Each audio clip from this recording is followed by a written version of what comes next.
Master the Kettlebell Squat. The squat is one of the most important exercises out of all of them. We all need to squat, and we need to squat daily. We should be squatting a lot more than sitting. We should be sitting while squatting. Let's talk about the squat from the ground up. Our feet, just like with the press, super important. Just like with any other exercise where you're standing, it starts at your feet. Push your toes into the ground. If you can, spread them. Really great. That means that you are working on working all your toes. Then, ball of the foot, then the lateral part of the bridge of your foot needs to be in the ground and your heel. Okay, from here, I'm pulling out with the toes. So kind of rotating slightly, and that makes me feel it in my hips and working the muscles that are going to work to pull the knees out.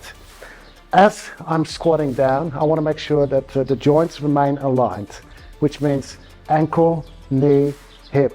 So this is not aligned. Now my knee is going in and I'm breaking that line right here. That line is important to always keep that line.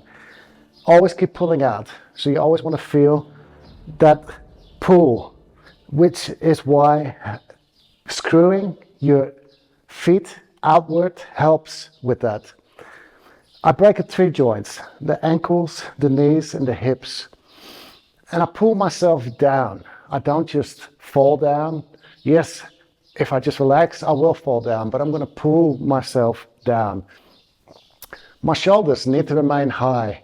If you're having trouble with that, take your thumbs and poke them here and just make that a cue to keep those shoulders high. Keep looking ahead. You want to look ahead. You don't want to look down. The moment you look there and you see the ground, you know that you are hinging too much and you're probably not involving your ankles. The knees need to come forward. There has been some talk about the knees should never go over the toes. Forget all that. The knees should go over the toes. Absolutely. As long as all your weight is evenly distributed, as long as you get the strength, as long as you get the flexibility, you're good. Trust me.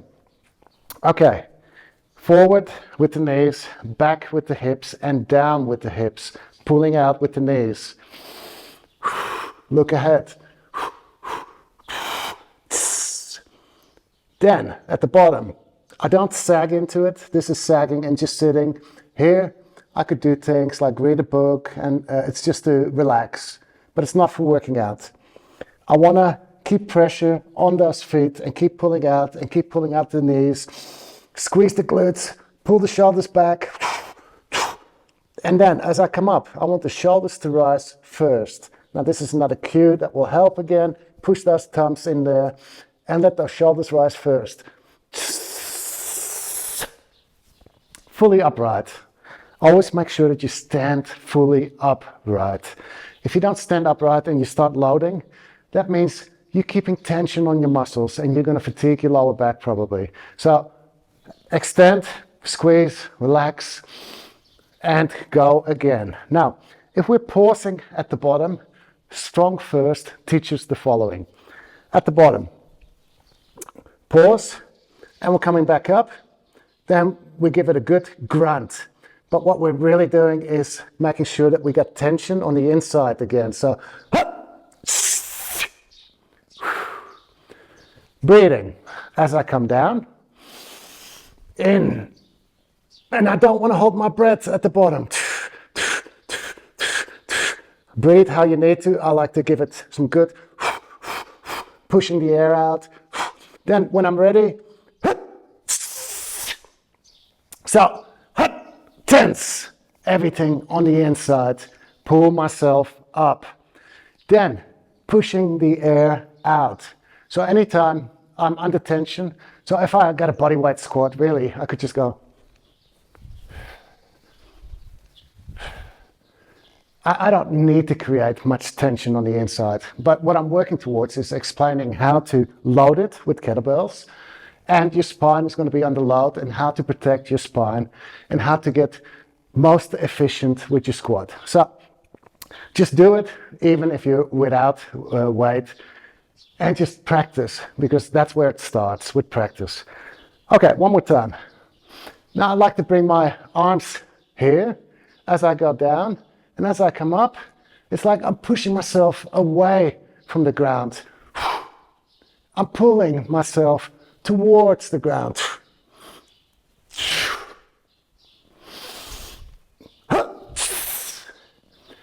As I push that air out, I want to make sure that there's only a tiny little hole to push it out of. So I'm creating pressure on the inside. If I just open my mouth, all the air goes out. So you can keep your teeth together and tongue pushed against the teeth, and then push the air out, or some other form, as long as it works for you, as long as you're not pushing the air out in one go, because you want to make the insides work here to push the air out. When this is working to push the air out, it's creating tension on the inside and creating support for your spine. Your spine is many vertebrae, so they're very movable, flexion, extension, rotation, etc. So they can go anyway, like this. But you want to keep it straight and rigid as you're under load to protect it. Another thing that you want is you got your pelvis here on top of your femurs, and as you're coming down, you don't want the top of your pelvis, your ilium, going further down here, butt wink. So basically it's going this way now. That's on the lumbar. We're gonna get into the lumbar here. We don't want that. We want this to be aligned, the lumbar area here. Only movement in the thoracic spine, so which is around the belly button to around the neck when it comes to the spine. Okay, so at the bottom, make sure you adjust. Find your stance at the bottom. This takes time. Pull the knees forward, pull the knees out. Spend some time here. Find your right stance. You don't want to have a stance that's uncomfortable. So you don't need to mimic my stance. You don't want to go, he's got 15 degrees and so much range in the hips and this and that. No, you want to go, here are the requirements, which is joints aligned, making sure that the pelvis is aligned, no butt wink, making sure that nothing hurts, making sure that the knees are not caving in, making sure that the feet remain planted the whole time, making sure that your weight is evenly distributed over your feet. That is the key, and that's how you adjust your stance. So if your stance is here, that's fine, if that feels good. But you need to find your stance. It takes time to find it. Once you've found it, you just get into it. You squat and it's like, you know this is your stance. Okay, so the best thing to do is to spend some time at the bottom here. So right here what I'm doing is pushing up, coming back down, lifting the heel, lifting the front of the foot and feeling, pulling out. This is my stance right here. Okay, then get ready. Shoulders rising first, eyesight rise first. So usually your body follows where your eyesight is. So you don't have to go and do this, but just look up with your eyes.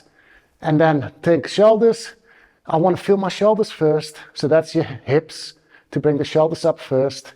And then knees and ankles follow. All right, so some common mistakes are right here, looking at the ground. And that's because my ankles are not involved. My knees aren't dropping. I always say drop your knees forward and now sink with your butt. Now, with your depth, it might be that you start here. This might be your squat. And that is fine. That's a good squat, as long as you're not doing this. That's not a squat anymore. It's more of a hybrid between a hip hinge and a squat. It puts load on your lower back. So the moment I go forward, it's putting load here. With the squat, especially when we're loading it, we want to take that load away. Yes, we want to work the back, but we want to work it in such a way that it's safe. And we want to load the legs too, and that's great, but we want to do it in a safe way. So make sure that you stay as upright as possible. If you're not looking forward, you're looking down. When you're looking down, you're probably rounding your back or you're hinging too much and you're not dropping your knees forward, so you're not using your ankles. Now, the ankles, that's the part where most people have the problems. Bending those ankles, that's where the issue comes in. And I believe that most people have the range, but they just need to get used to it again because they haven't been using it. They've got rigid shoes and they don't squat a lot and etc. Stand and just drop your knee while keeping the foot flat and see how far you can go while keeping everything in line. That will tell you, have you got that range or not? Is there really something holding you back? Are your calves tight? Then work on loosening those calves. Now, loosening those calves is mind-muscle connection, and it's also just using them again rather than always just being tight and not being used. So work on your calves, work on the ankle dorsiflexion. Just drop it here, your knee. Hold on to something if you need to. You could also do it from the bottom of the squat. So if you got a pole here or a door or a wall that you can hold on to, you'd be here, you'd be going down, and you pull yourself forward. And then you can also see how far can you go with those ankles and get used to dropping those knees forward. So when I refer to dropping the knees forward, this is what I mean. Ankle dorsiflexion. Drop the knees forward while keeping the feet planted. So that's a common mistake, not involving the ankles. The other mistake is rounding the back. So basically no scapular activation, no activation of your lats, no activation of your rectus spinae. You just here like this, inflection. Because at work, you might be like this all day long, which means everything's weak at the back and you're accustomed to this position. Open up. Pull the shoulders up as high as you can, then roll them back and pull the scapula down. This is what you want. This is what you want to start with. Here we go again. At the bottom, check. Is my pelvis really coming forward? Am I rounding my back? Am I slouching? Check everything. Adjust your stance. Ready to get up? And there you have it. That's how you should get used to squatting and perfecting your squat. Then add some weight. The goblet squat is great to add some weight because you have to hold the weight here. So once you start leaning forward, you'll feel your elbow flexors, your biceps, because that weight wants to fall away. So that's the cue with your goblet squat. You're doing it wrong if you start feeling those biceps. Here we go. You can bring this up any way you want. Now my elbows are under, the weight is close to my chest. Ready?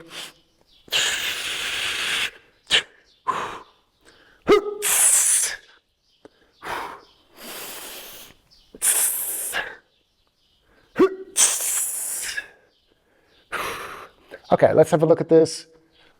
Doing it wrong. Here we go. I feel everything working in my biceps. I feel my lower back.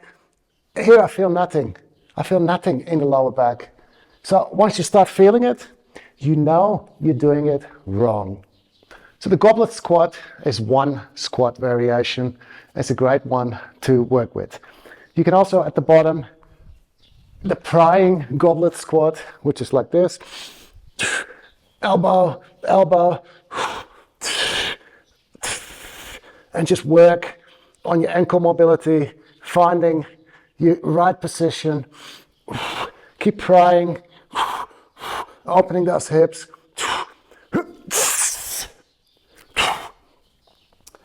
So the goblet squat, the prying goblet squat, and from there you can go single kettlebell racked.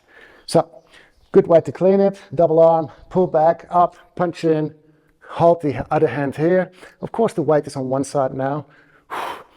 Squat.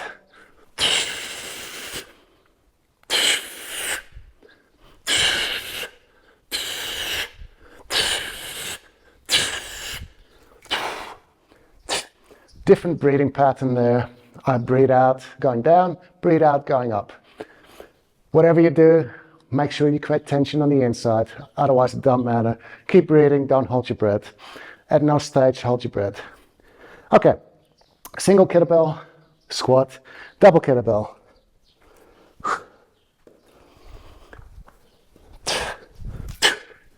Punch in, bang, 45 degrees. Then, behind the handle, elbows down, away from the ears. So think about shoulders away from the ears. Pull your lats down, not here, like this, down. Again, not here, not here, here. If it's hard and you're not female, you can interlace your fingers.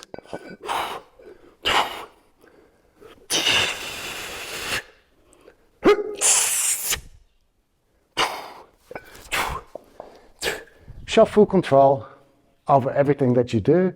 Stand up, pause. Down, slight pause. The longer you pause, you might need to readjust on the inside with a nice good grunt. Now, a few more mistakes that we see with the squat are the heels coming off the ground. So it's like this. You're not distributing the weight over your full foot, like I said in the beginning. Toes, ball of the foot, lateral side, the heel. Now, you're just putting it on the front of your foot. You might even still have your heel on the ground, but you will feel that your weight is at the front. And you will feel more work done here. Sit back. Usually this is due to tightness or lack of mind-muscle connection or just not focused or weakness. It could be weakness too. So you're trying to keep the load away from your quads, leaning forward, because the more you sit back, the more you need to work your quads.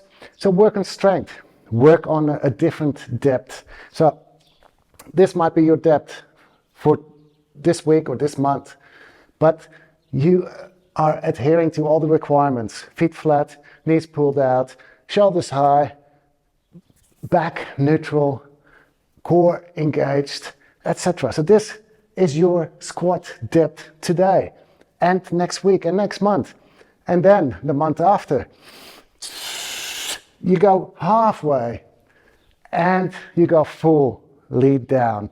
Do not create range by breaking the requirements of a good squat. So breaking the requirements is loading the front of your feet right here, lifting the heels, or wearing lifting shoes. That's cheating. Or putting something under it. Yes, you can do that if you think that's going to help. Personally, I prefer that you just squat the way I just showed you and reduce the range. So yeah, if you're going to put something under your heels, it looks like you're squatting deeper and it becomes easier. But is it really going to help you more than it would if you keep working on developing that mind-muscle connection, working that strength, working that range, working the form, working the technique? To me, it's just another gimmick that we don't need. It's more money spent and it's better to just stick to the basics and focus. So yeah, for some people it feels like, oh, but you know, it looks better when I go deeper.